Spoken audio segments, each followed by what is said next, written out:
wanted to talk about the last game that you played. And it was important for me because, or I'm going to be selfish for a second. Like, I got my start with the Reno Aces, and then you were back with the Aces. It's how you and I met. And for you to have this walk-off homer, was it Ryan Radke on the call too? Yes, it was. Yeah. And So man, Ryan, what a call. What a beautiful man, first and foremost.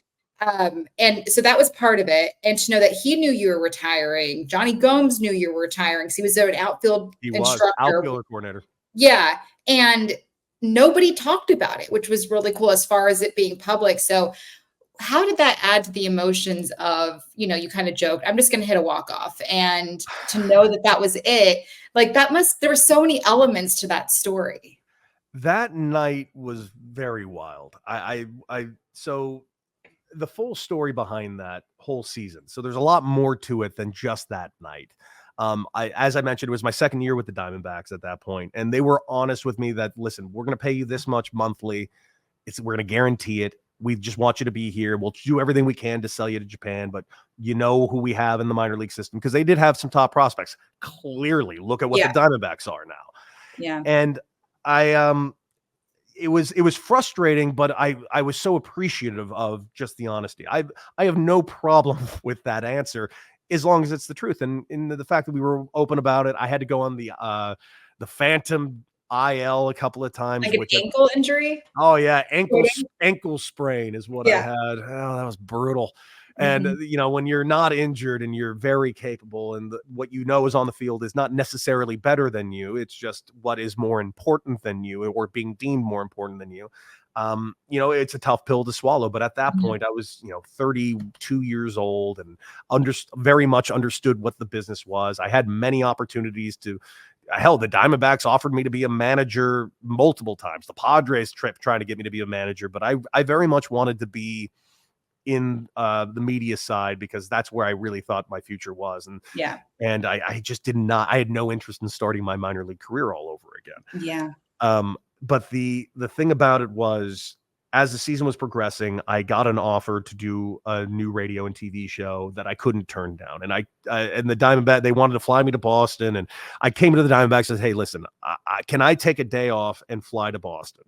And I wasn't on the IL at the time. And it was shocking that they said, how quickly can you be back? Oh, I love that. And I just paused. I'm like, I could be back and miss one game. He's like, if you promise us you're missing a game, we will let you do it. I said, thank you. And I did it. Good news. That game rained out. No one even knew I was gone. Let's go. No one even knew. It was fantastic. But it was just a wild time. And I had the offer and I was mulling it over. And obviously it was an emotional time for me, because at that point I was so married to the game. And it's like, it's so hard saying goodbye to the game, especially when the jersey's not being taken from me. In fact, when I called the Diamondbacks to let them know I was going to retire in a couple of weeks, they were like, man, would you reconsider? And I said, what? Wow. Why? And they were like, well, I'm like, Cody, I'm like, no. Answer this question. Are you calling me up in September? Because if you're calling me up in September, I will reconsider. And they're like, well, we can't answer that. We don't know. I'm like, no. Guys, I have a steadfast offer of something that will be my job for the next 3 years. It's a 3-year deal. And I'm like, if you're telling me I'm going to the big leagues in September, I'll do it. I'll definitely turn down the offer. They're like, well, we don't think we're going to call you up. So, but we don't want to lose you. And I'm like, well, I appreciate that. But if like, well, do you want us to do anything? So no, I would just like to play when it's reasonable that I'm playing, and you don't need to change anything. So they called me and they knew what my last game was. Like, hey, Cody, you actually are going to play in this game. All cool? I said, yeah, cool. Can't wait. And at the time, I hadn't played in weeks. I hadn't seen a live arm in what felt like, I think, 2 weeks at that time. And, as you've seen with the bye in Major League playoffs, missing 5 days is a very, very long amount of time to not see live pitching, let alone 2 weeks. So I get in there, and my first 3 at-bats, I go for 3 with 3 Ks. And I'm just sitting there after my 3rd K going to the dugout. I'm like, God, I can't wait to retire. I cannot wait for this hell to be over. Yeah. And I remember we were down by 1 in the 8th, and I came up to the plate with bases loaded, and my timing's off. But I made a diving catch earlier in the game, so I was happy about that. And I was up with bases loaded, and I hit a line drive single to the left to tie the game. We take the lead. And I've thought about it. I'm like, that's a good way to go out. Bases loaded, 2-strike, single to left to tie the ball game that we're going to win. Good end of the career. And we had a guy named Jimmy Sherfy, who was a phenomenal relief pitcher. Great interview too. He's very funny. Love me some Jimmy Sherfy. Yeah. Jimmy does not make a habit of blowing saves, to say the least. And this just happened to be one of those days where Jimmy blew a save. Never happens, but all of a sudden he chose this night to blow a save. And I'm in left field just pissed. I just want to win my last game. And I look at the scoreboard, because as you know, in Reno, they keep the scoreboards up where they have both lineups up at all times. And I look where we are in the lineup. I'm like, whatever, I'm up third this inning. We'll get a guy on. I'll just hit a walk-off. And at that point, I didn't even consider that this was my last game anymore. At this point, I just want to win this game. I'm angry that we're no longer winning the game. And part of it was selfish, because I'm like, damn it, I hit a game-tying RBI that now is no longer the game-tying RBI. Right. So selfishly, I'm being kind of a jerk as well while I'm yelling this verbally out loud in left field. No one could hear me, obviously. I said it out loud. I come in the batter's box, and we do have a runner on base, and it's the bottom of the ninth inning, and they have their closer in, and I faced him before. He's a flamethrower, sits 97, 90 to 101. And all I'm thinking is, like, just get on time for the fastball, dude. Just get on time for the fastball. If he throws you 3 truly nasty sliders, he deserved to get me out. I'll swing through every one of them. I don't care, but he is not getting one of these damn 98 to 99 mile per hour fastballs by me. First pitch fastball, I foul it back. And I literally screamed at myself, get on time to the fastball. God, you're terrible at this. Catcher heard me. Everyone heard. I get back in the box, just pissed off. I'm shocked that a fastball came again. Wow. 97, and I was more than on time, ready for it. Hammered it to left center field, and I took off because I'm Jewish, and when I'm Jewish, I have ancestors in the back of my head that are always criticizing me. It's just what happens. So, I could never pimp a home run. One, I have no swag, and two, generations of Jewish ancestors yelling at me, oh, look at you thinking so good about himself. No. I take off, because what if it hits a bird and lands? I'm not going to be the one that hits a single in that situation because of some pure chaos that could have taken place.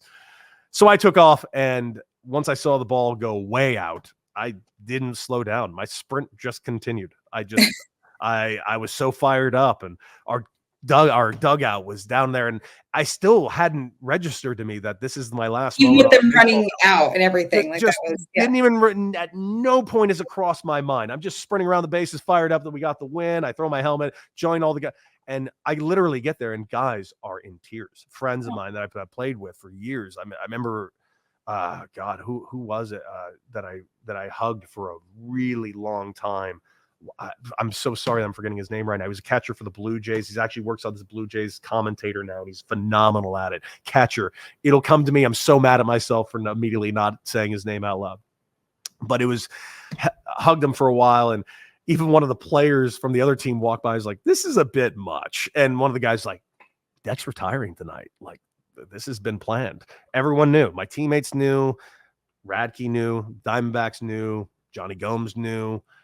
And no one said a word. No one said a word about it, because there was a plan about me retiring. I was flying to El Paso the next day to fly where the AAA All-Star game was, and they had a little ceremony for me to retire there. It was really nice. It was a very sweet thing to do, which is not something a lot of guys that spent most of their career stuck in AAA get to say they got to be a part of. But I'll never forget it. It didn't hit me. I didn't realize what was happening until I got to the dugout, because I'm putting my bat in the bat rack, and I always take my elbow guard off, put my batting gloves tightly in the elbow guard, put it in the helmet, and I put my helmet in the helmet rack like I always do.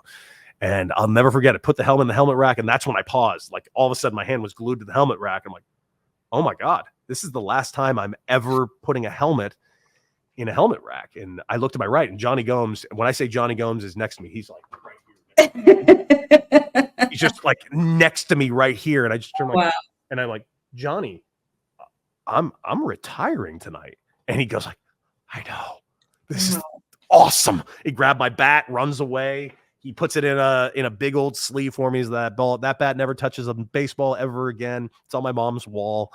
What can I say? It was wild. And I got in, and here was the thing. I was grabbing my stuff to go in the clubhouse, but now I'm getting emotional. That it's all hitting me all at once, and I didn't realize what was happening. I didn't realize that the crowd was still all there. I didn't realize that all my teammates were in the dugout. They sprinted over from right field from the bullpens, and they wouldn't let me go in the clubhouse. They grabbed me, threw me back out on the field because this crowd was giving me a standing ovation. That's the other thing. The crowd had no idea what they were giving a standing ovation for. They just thought they were giving me a standing ovation for a walk-off home run.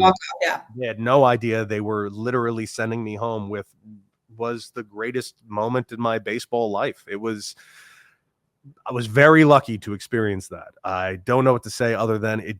Even saying it now doesn't feel real. And I'm extremely appreciative because, listen, I would have much rather made the money and spent the time in the big leagues, which I honestly think I should have had the opportunity to do.